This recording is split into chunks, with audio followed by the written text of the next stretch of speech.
प्रभु तेरी वाणी जीवन की रोटी, नैनों की ज्योति अंधेरा मिटाती।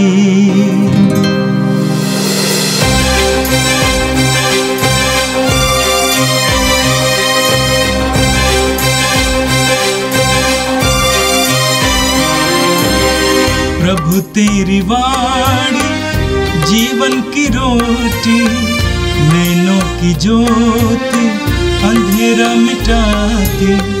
प्रभु तेरी वाणी जीवन की रोटी, नैनों की ज्योति अंधेरा मिटाती। वाणी वाणी वाणी वाणी वाणी पवित्र है, शाश्वत है, जीवन का मन्ना है।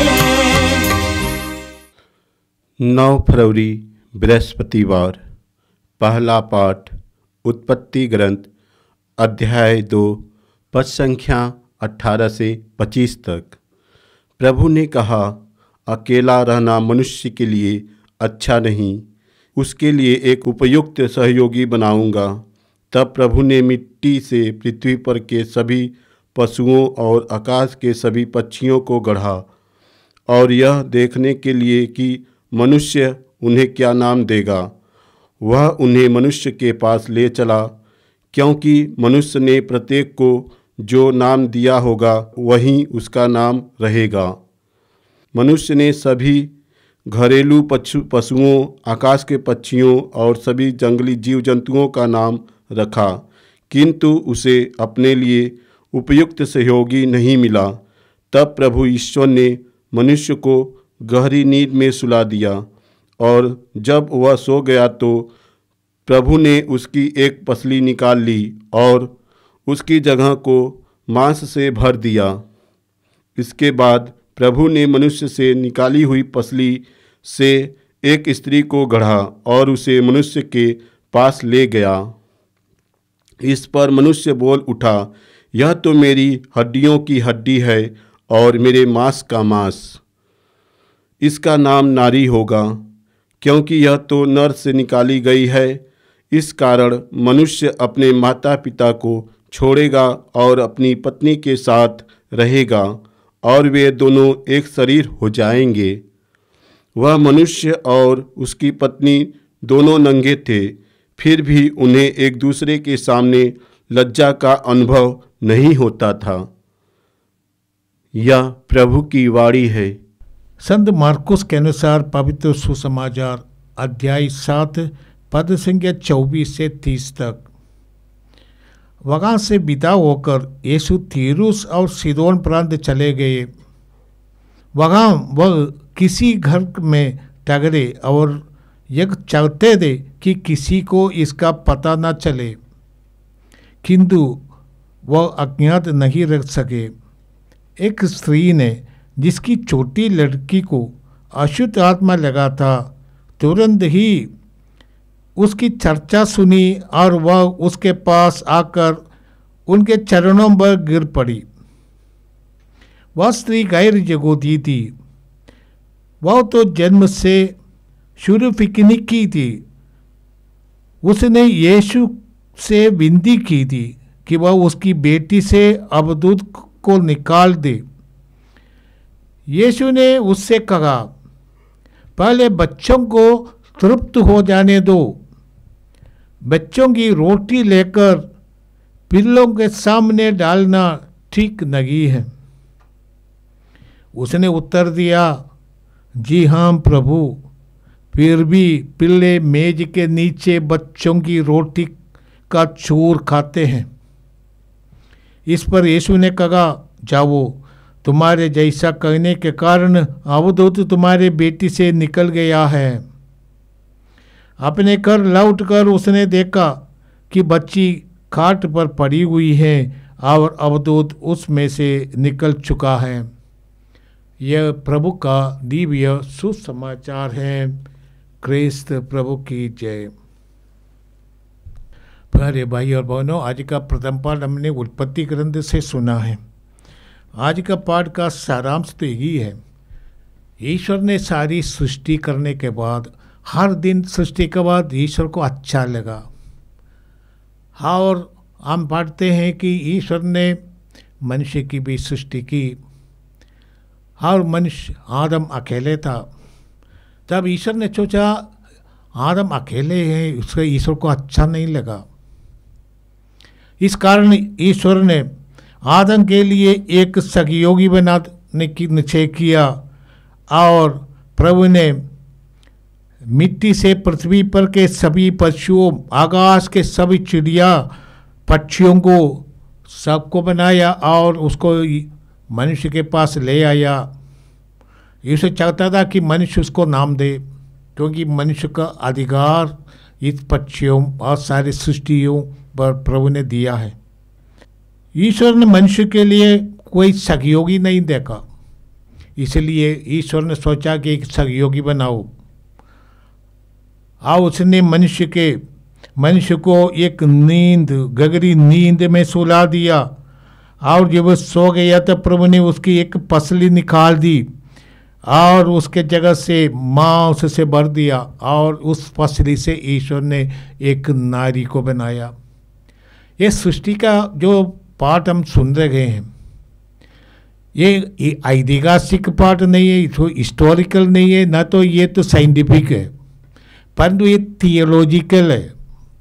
माने हमारे विश्वास के लिए, कि हमारे आध्यात्मिकता के लिए, ईश्वर के साथ हमारे जो रिश्ता है उसको समझाने के लिए। इसीलिए कहते हैं ईश्वर है, और इसमें थियोलॉजिकल गंभीर अर्थ रहता है। इसका अर्थ को समझने के लिए हमें ये जरूरी है। स्त्री को पहले ईश्वर ने देखा कि मनुष्य अकेले रहना उनके लिए अच्छा नहीं, और ईश्वर चाहते हैं कि मनुष्य को एक व्यक्तिगत रूप से एक सहयोगी दे जो उनके लिए पूरक है, जो अधूरा है उसको पूरा करने वाला। इसलिए ईश्वर ने मनुष्य के लिए, आदम के लिए एक नारी का सृजन किया, हवा, और उसको सृजन करने के लिए ईश्वर ने आदम की एक पसली निकाल दिया और उससे ईश्वर ने एक नारी का सृजन किया।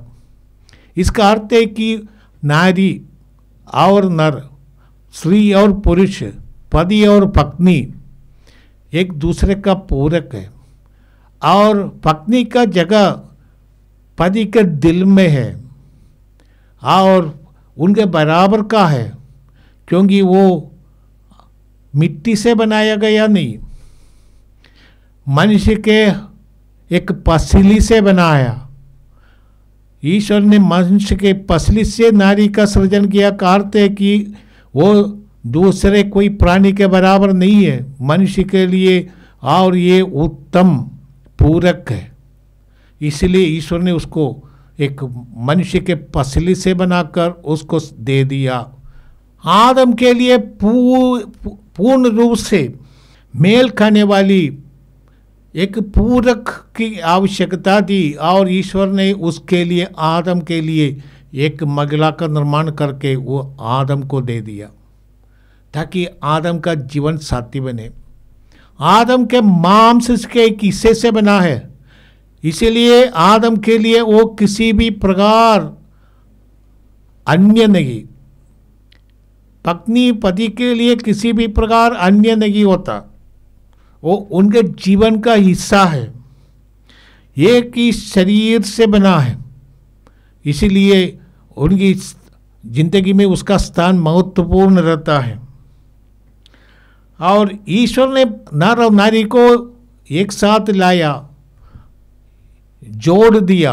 आदम और विवाह को ईश्वर ने जोड़ दिया। इसी तरह ईश्वर ने विवाह की प्रथा को स्थापित किया। प्रभु यीशु ने कहा था, किसी ने यीशु से पूछा तलाक देने के बारे में, जिसे हम मत्ती के सुसमाचार अध्याय 19 में पढ़ते हैं, और यीशु ने कहा आदि में ऐसा नहीं था, ईश्वर ने जो जोड़ा है मनुष्य उसको अलग ना करे। हम देखते हैं जो शादी करने के लिए लड़के लड़कियां तैयार हो जाते हैं तो उनको चाहिए कि प्रार्थना करें अपने लिए सुयोग जीवन साथी मिले, लड़कियों के चाहिए अपने लिए सुयोग पति मिले, और लड़के प्रार्थना करिए मेरे लिए एक सुयोग्य एक नारी मिले, एक धर्म पत्नी मिले जो मेरे साथ रहेगी और जिसके साथ मैं रहूँगा, और हम एक साथ जिंदगी को बनाएंगे।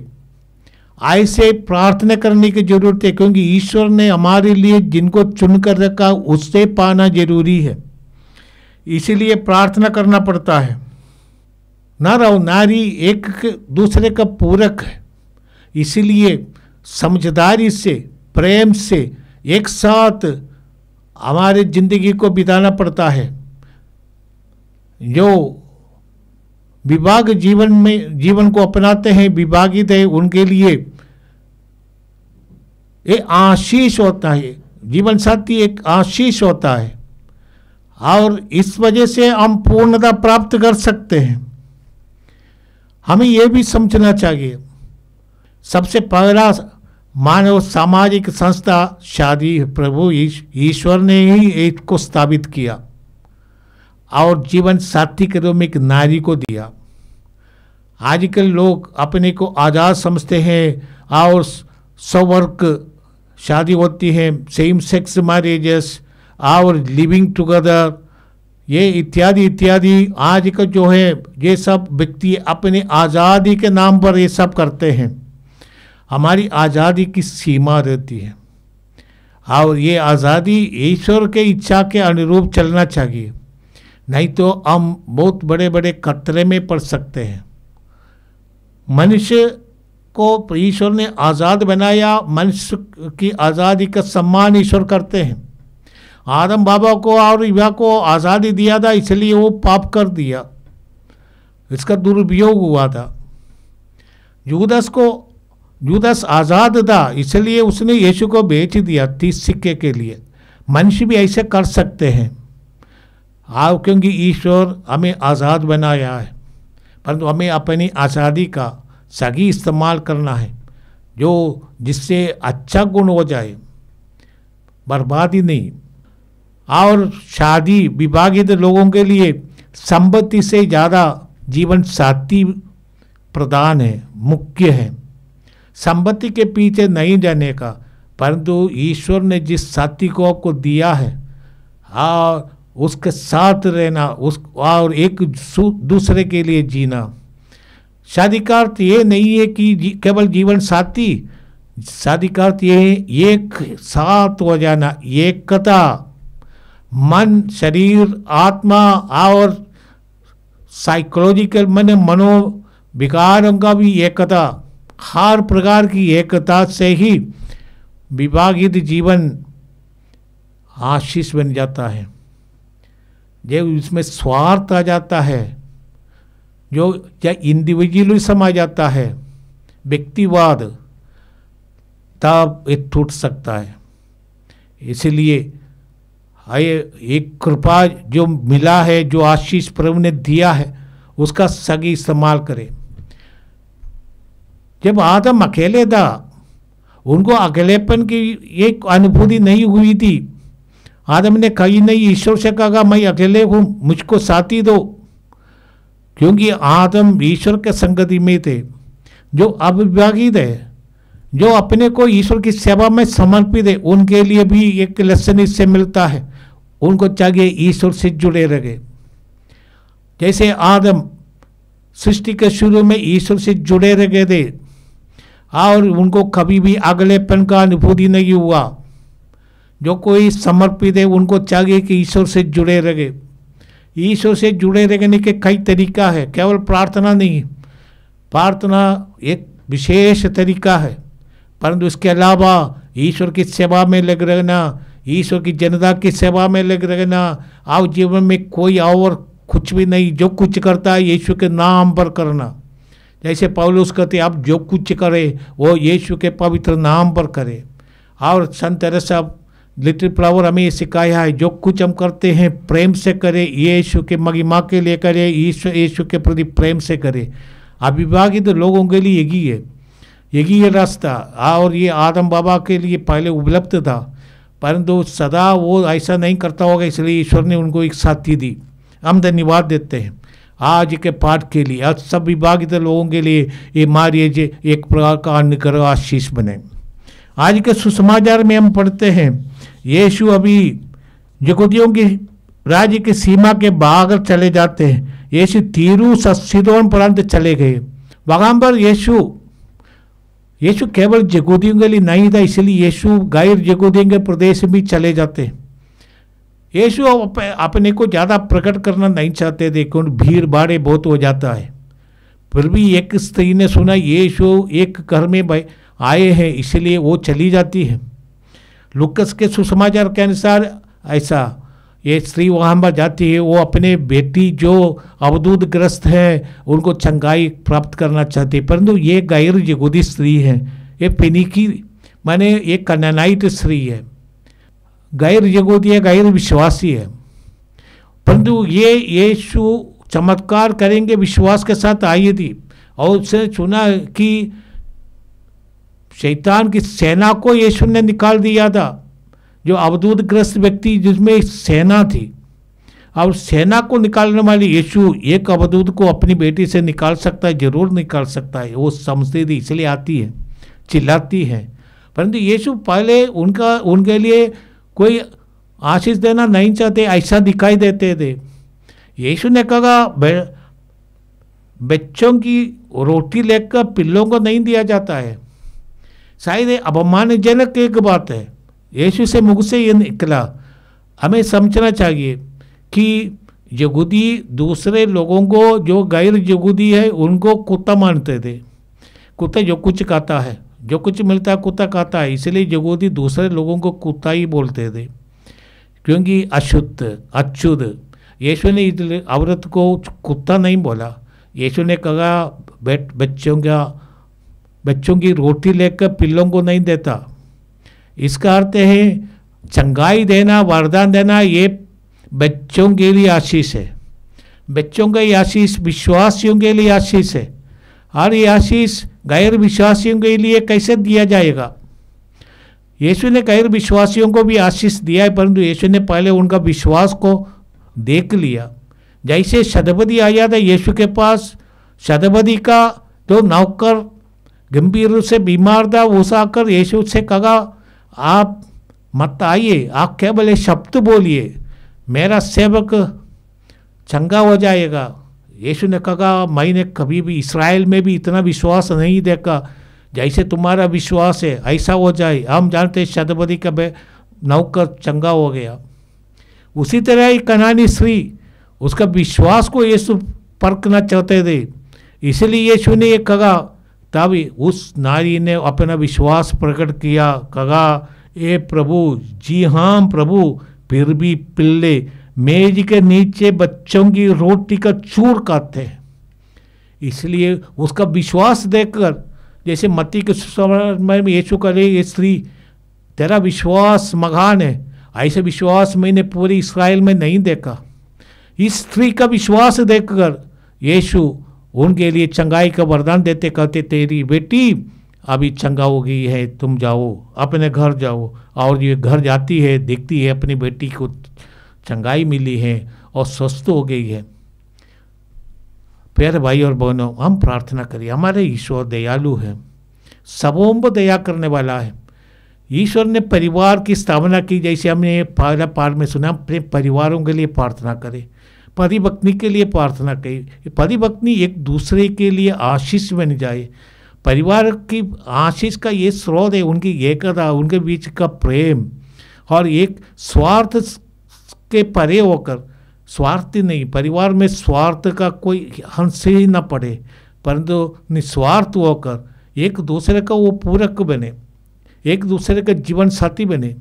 हम हर एक जो विभागित है और दंपतियों के लिए प्रार्थना करते हैं, वो एक दूसरे को आशीष मानकर और एक दूसरे को पूरक बनकर अपने जीवन बिताइए। ये प्रभु हम धन्यवाद देते हैं तेरे पुत्र यीशु के लिए। यीशु जब हमारे जीवन में आते हैं, हमारे जीवन परिवर्तित होते हैं। हर प्रकार की समस्याओं का समाधान यीशु के पास है। ये समाधान हमें भी प्राप्त हो। जब हम थके हैं, जब हम गरीब के कारण हम भूखे हैं, जब हम कमज़ोर रहते हैं रोगों के कारण, हर परिस्थिति में प्रभु तू हमारे जीवन में आ, तो हमारे पास हर समस्याओं का समाधान है और ये समाधान हम हर एक व्यक्ति को प्राप्त हो जाए। ये प्रार्थना हम करते हैं हमारे प्रभु क्रिस्त के द्वारा, आमीन। प्रभु तेरी वाणी जीवन की रोटी, नैनों की ज्योति अंधेरा मिटाती। वाणी वाणी वाणी वाणी वाणी पवित्र है, शाश्वत है जीवन